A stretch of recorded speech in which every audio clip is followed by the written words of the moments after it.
Welcome to the What's Important Now broadcast. In America today, we are witnessing a cultural shift. This is the show devoted to the battle for the soul of our country.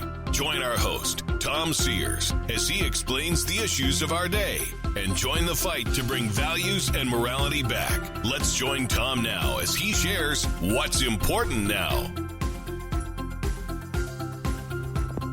Welcome inside What's Important Now. I'm Tom Sears. Thanks for being a part of our program as we continue our fight for the battle of the soul of our country and to continue to battle to bring values and morality back. Again, thank you for being here. Our email address is what'simportantnowradio@gmail.com, what'simportantnowradio@gmail.com, and our mailing address is 8901 Good Hope Pike, Lost Creek, West Virginia, 26385. Now, if you missed those, I'll give them again at the end of the program, so stay tuned for that.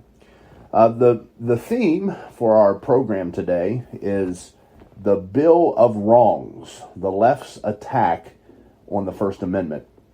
And I want to start by saying that actions have consequences. This is not some new idea, you know that.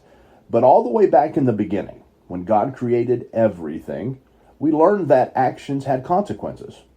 You see, God gave Adam and Eve free will. And the Bible says in Genesis chapter 2, verses 16 and 17, "You may surely eat of every tree of the garden, but of the tree of knowledge of good and evil you shall not eat. For in the day that you eat of it, you shall surely die." Now, they were instructed then that their actions would have consequences, but they still had a choice. He didn't force them. He just said, don't. So the same is true with our speech today. The Bible gives us very clear directions on things that we should and shouldn't say. But we still have the freedom to say whatever we want. With that being said, the things that we say will have consequences. Now, there's a clear agenda on display to rid this country of biblical Christian values and conservative views. The agenda has upped the game recently by silencing conservative voices, because the silencing of Christian voices has been going on for some time, as you know. But now we have elected officials, or I guess we always have had some, but we should say that it seems to be more prevalent today, that elected officials in the highest places of government are actually encouraging and condoning the restriction of free speech. And that's going to be the focus of our program today. Now, without getting into all the specifics of how the Bill of Rights ended up being a part of the Constitution, let me say this. There was a debate between our founding fathers as to whether or not the Constitution should have a Bill of Rights protecting individual freedoms. And there was a faction of our founders that said individual rights must be outlined because they could not be assumed. Thus, we got the Bill of Rights. Now, of course, there is more to it as it concerns ratifying the Constitution, etc., but I'm trying to make another point today. The Bill of Rights were added to protect the American people and their individual rights. Can you imagine, for a moment, what the country would look like if the Bill of Rights did not end up in the Constitution? I mean, we have seen the Bill of Rights under attack. Imagine if they were not there. There would be no assumption of freedom of speech. So I need you to understand something, and I've said this before, but there is a group in this country, and it's a large group. They want to fundamentally change this nation forever. They are offended by what this country was founded upon, and they want to remove every single trace of it. Thus, the Bill of Rights, at least to them, have become the Bill of Wrongs. They have focused their attention on rewriting history, telling a different story, making our founders villains instead of heroes. They have thrust false claims on the young minds of Americans to collectively destroy the truth of our beginnings. Former President Woodrow Wilson once said that in order to know where you are going, well, you must know where you have been. But my question is, what if where we have been is replaced by an alternate reality? The more the alternate reality is peddled to our youth, the more the true history disappears. Abraham Lincoln said that the philosophy of the schoolroom in one generation will be the philosophy of government in the next. Thus, look at some of our leaders today.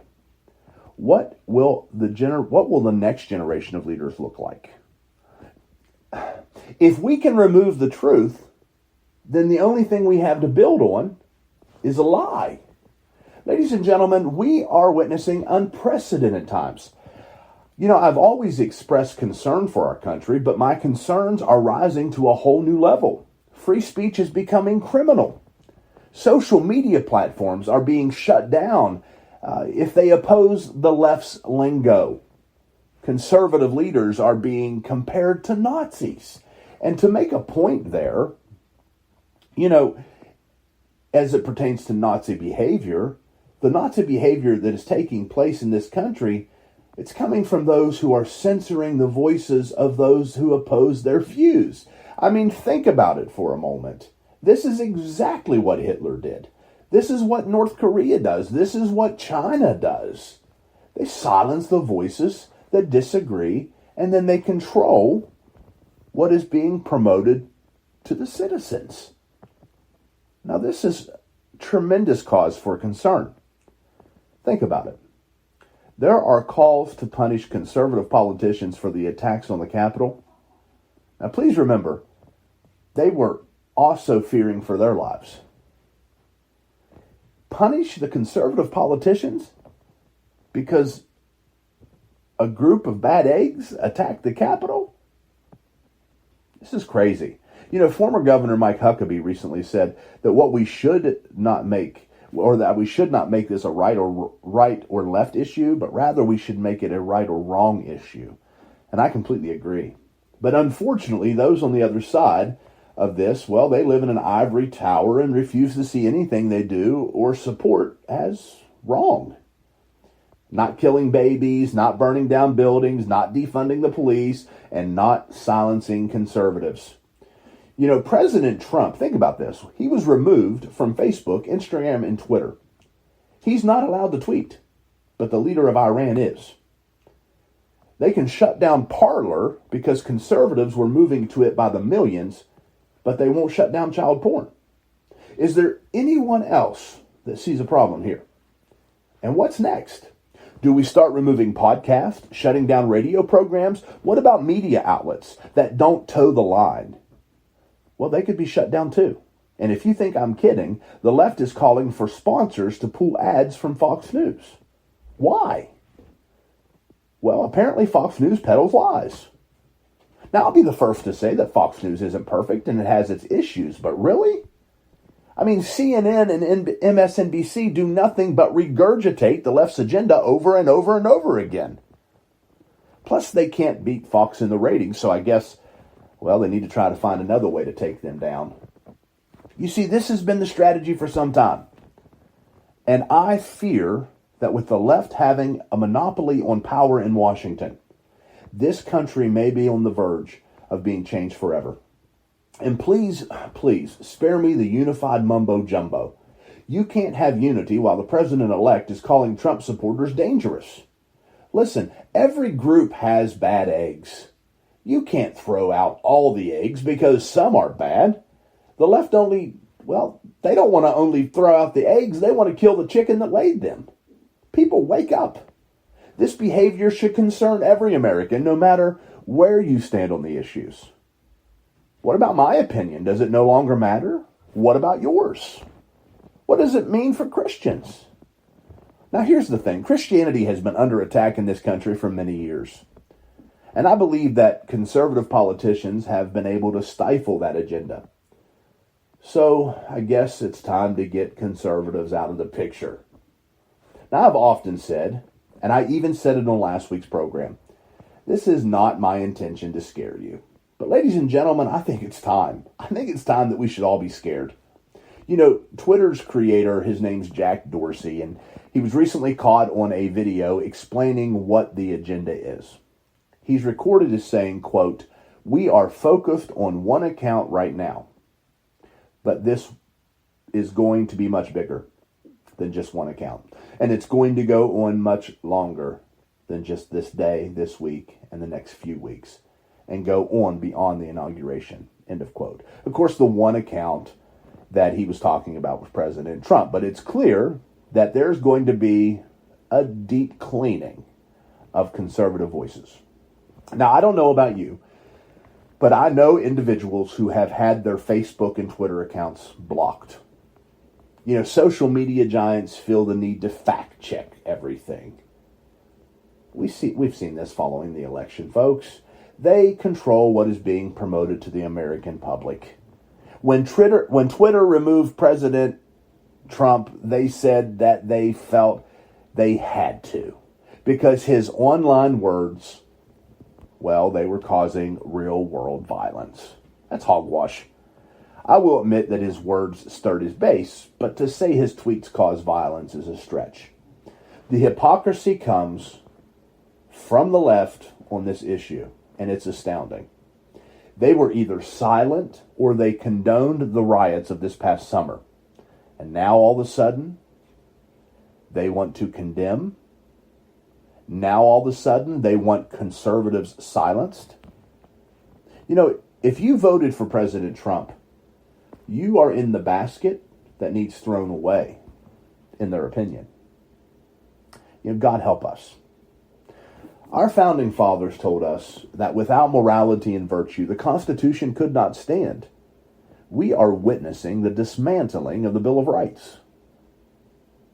It's not going to happen. It is happening. And one of the reasons that the Roman Empire fell was because the people grew apathetic. And this means they reached a place where they just didn't care anymore. I pray that the people of this nation don't get so tired of the garbage that they reach a place of not caring. That should be what we all are praying. Now, as it pertains to freedom of speech and the Bible, and keep in mind that the founders believed that the Bible was the foundation of morality and values and virtue. The Bible doesn't expressly advocate for free speech. What it does is provide us with guidance on what we should and shouldn't say.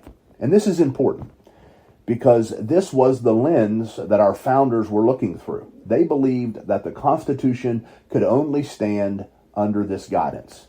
So once we as a country depart from the Bible, well, in essence, we fracture the freedoms outlined in the Constitution, and this is proving to be true. The guidance the Bible provides is rooted in the idea that sin leads to bondage, but following Christ leads to freedom. And most of our founders held this view. Furthermore, the Bible teaches us not to curse, not to lie, not to deceive, not to slander, not to make false witness, to have evil talk or filthy language, or to tear others down. But today, this idea is at odds with some in our society. And today, people of power, well, it's not a surprise that they tell lies. They deceive for profit. Entertainment has become explicit. All of this shapes our culture and feeds our minds, especially the minds of our youth. The Bible doesn't teach us to use language that destroys, but rather to use language that tells the truth and builds people up. So a good rule of thumb is knowing when to exercise your freedom of speech. Follow the advice laid out in Ephesians 4:29, which says, "Let no corrupting talk come out of your mouths, but only such as is good for building up, as fits the occasion, that it may give grace to those who hear." Yet with all of that said, the Bible is no longer valid for many people. Many Americans put no value in the Bible. And so what happens is they're learning to communicate via today's media giants. And this, of course, leads them to silence anything that opposes their view. In an article written by Steve Jordahl of One News Now, it reads, Alexandria Ocasio-Cortez was live streaming one of her kitchen table video blogs on Tuesday when she was asked about the role media has in reporting the apparent stealing of the 2020 election and whether it played into the Capitol riots. Well, freedom of press definitely needs to be reined in, she replied. Of course, she's one of the leaders of the so-called Squad. Ocasio-Cortez said, quote, "There's absolutely a commission that's being discussed, but it seems to be more investigatory in style rather than truth and reconciliation." So I think that's an interesting concept for us to explore. Several members of Congress in some of my discussions have brought up media literacy because that is part of what happened. And we're going to have to figure out how we rein in our media environment so that we cannot spew disinformation and misinformation, end of quote. Now, attorney Matt Staver of Liberty Counsel said a year or more ago that such a proposal would have been dismissed out of hand as a direct violation of the First Amendment. However, he says all of that has changed as politicians, with the blessings of the courts, are forbidding people from going to church and restricting their movements in public, while big tech throws public figures and private citizens off their platforms for questioning the integrity of the 2020 election. He said, quote, "We have a political leader in President-elect Joe Biden and political party that want to punish anybody who doesn't agree with them. I think we're moving into some really uncharted territory." He went on to share that he's seen these types of restrictions before. He said, quote, "This is so-called Truth Commission or Ministry of Truth, whatever they want to call it, is shocking, and it really comes out of the communist Marxist playbook," end of quote. And the Liberty Counsel founder is not alone in his concern.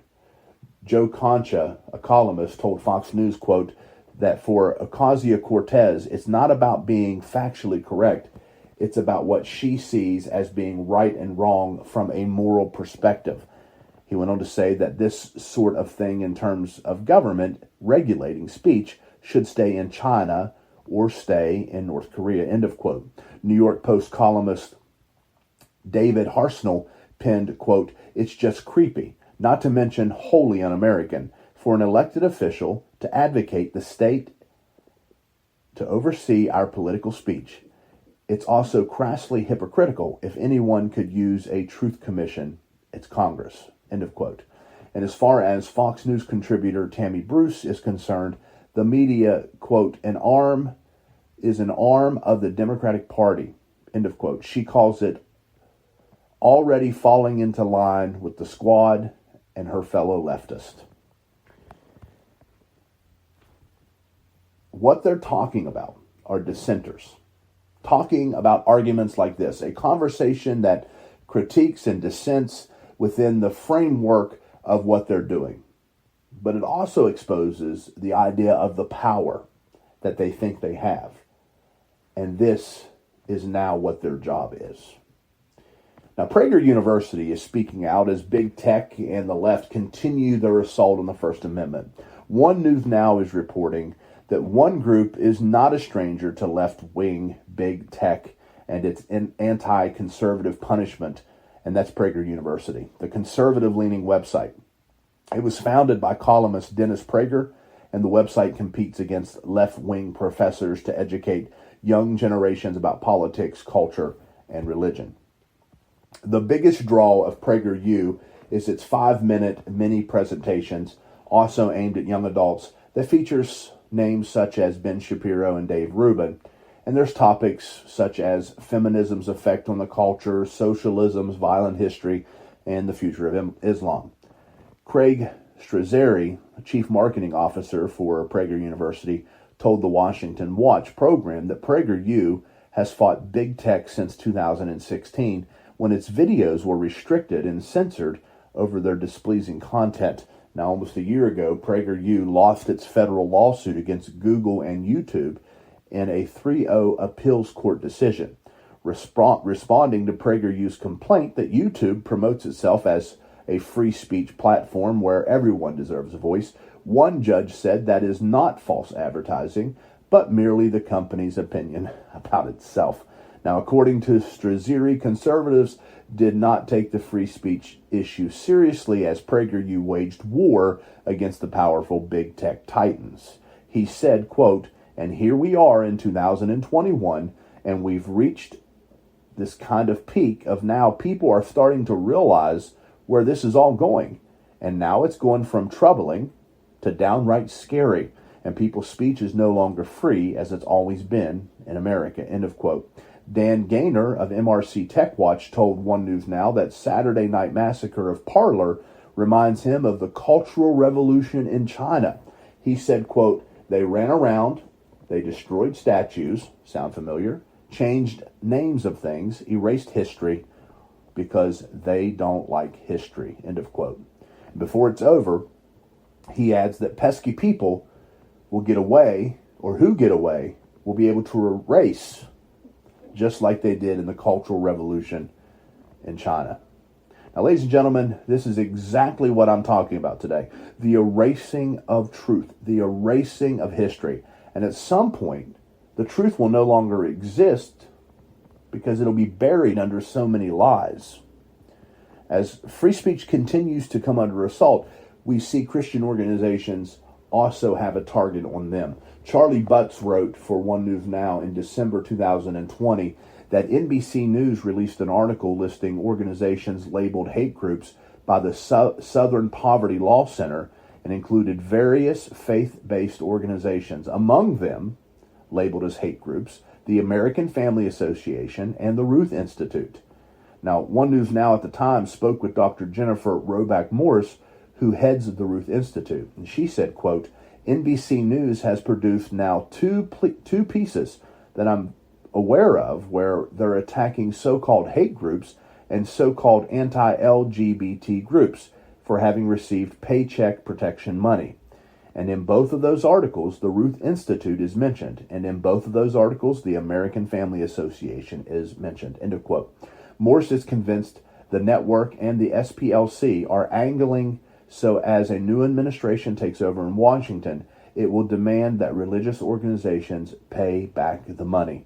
She went on to say, quote, I think that what the SPLC plus NBC News is doing is they're trying to say these people, these Christian groups, these haters are unworthy of this type of public support, and therefore they should have to repay their loans. Even though Planned Parenthood and strip clubs and lots of other businesses are able to receive taxpayer money under the Paycheck Protection Program, end of quote. Now, under the federal guidelines, PPP loans are forgiven provided the money is used for payroll and business expenses such as rent. Now, to fight back, the Ruth Institute is calling on people to challenge media abuse by signing petitions, in conjunction with sites like LifeSite News, politely calling on NBC to apologize on the air, to retract those stories, and to stop using the SPLC as a source. Ladies and gentlemen, the battle's real. The left wants anyone or anything that has an opinion that differs from them to be canceled. Every Christian, every conservative, every single church leader should wake up.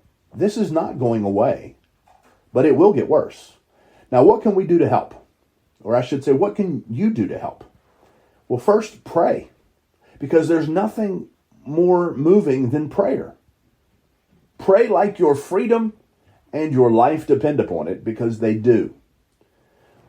Second, support the organizations that fight against this garbage. Support the groups that are standing up for your freedoms. Send them a donation.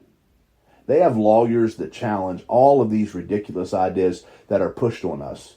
Get on their mailing list. Get on their email list. Get notifications on your phone. Then, support programs like this one, the What's Important Now program. Help us get the word out. Help us get on more platforms. Help us get on more radio stations. And that is what you can do. Do not take up arms and try to overthrow the government. As Christians, we know a better way. And let's do it that way, the better way. Now, together we can do anything. And I think one of the main reasons we have seen these things happen in our country is because we have been idle. We have been silent. But ladies and gentlemen, that time has passed. Many would argue that Donald Trump started a movement. Well, turn those passions away from anger. Put those passions towards supporting those who fight for your freedoms. These are unprecedented times. We can get through them stronger. But we must do it together. Stand with one another, and with the help and the grace of God, we can stand up for our freedoms, and we can preserve that which made this nation great. Now, we're almost out of time for today. But before we go, I want to give you a couple other news items that are actually breaking while I'm recording this program. Out of North Dakota, a bill has been drafted in the North Dakota legislature that would allow citizens to actually sue Facebook or Twitter if they've been banned or their account has been blocked. Now, we don't know a lot about this. I'm assuming it still has to go through the legislative process in North Dakota, but this could be something that really establishes a precedent that sweeps across the nation. And we'll continue to follow this story as it develops. But I want to say this. This is a perfect example of how to appropriately fight back against the assault on our First Amendment rights. Kudos to whoever proposed that bill.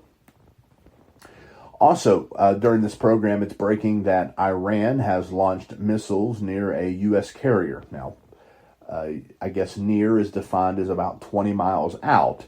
But this obviously does not ease an already tense situation. There's been no official response by the president or U.S. officials at the time of this recording. But again, it's a tense situation. We have President Trump leaving office, President Biden coming in. We're seeing some other signs of countries sort of flexing their muscles with a new president coming in, including North Korea. So, again, unprecedented times, a lot of challenges. We need to pray. And I guess that's about all I have for today. It's definitely all the time that I have. So I guess the last thing that I would say to you is that I encourage you to pray for the safety of our National Guard and those involved in trying to secure a smooth transition of power this week. The keys to our country will be passed on to the Biden administration, and I believe we should pray that everything goes smoothly and peacefully. I also want to say that we should thank President Trump and continue praying for him. Thank him for his service to our country.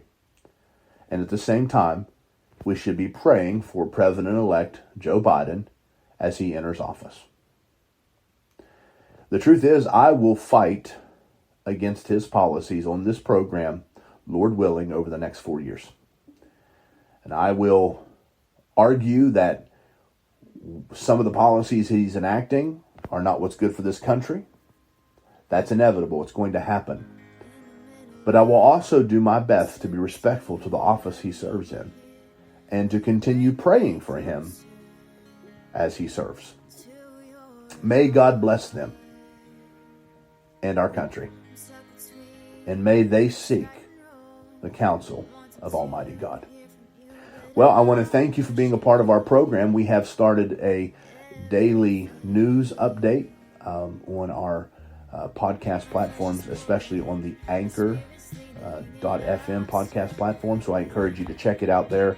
Every day, sometime in the afternoon, I'll put out 5, 6, 7-minute clip of some various news items. I encourage you to check that out. A new podcast or program will drop every Saturday on all of your favorite podcast platforms. Go and subscribe. You can email us at what'simportantnowradio@gmail.com, what'simportantnowradio@gmail.com, and our mailing address is 8901 Good Hope Pike, Lost Creek, West Virginia, 26385. I want to close as I always close, but I want you to listen. Fight the good fight of faith. We can no longer be silent. There is a cause. It does matter, and it is important now. And a part I guess I left out was contend for the faith, which obviously comes from the book of Jude. We must stand up now. We're watching our freedoms erode. I'm Tom Sears. Let's make the Bill of Rights right again. Continue the fight for our country. Stand up. Pray. Seek the face of God in His grace and mercy. Have a wonderful day and take care.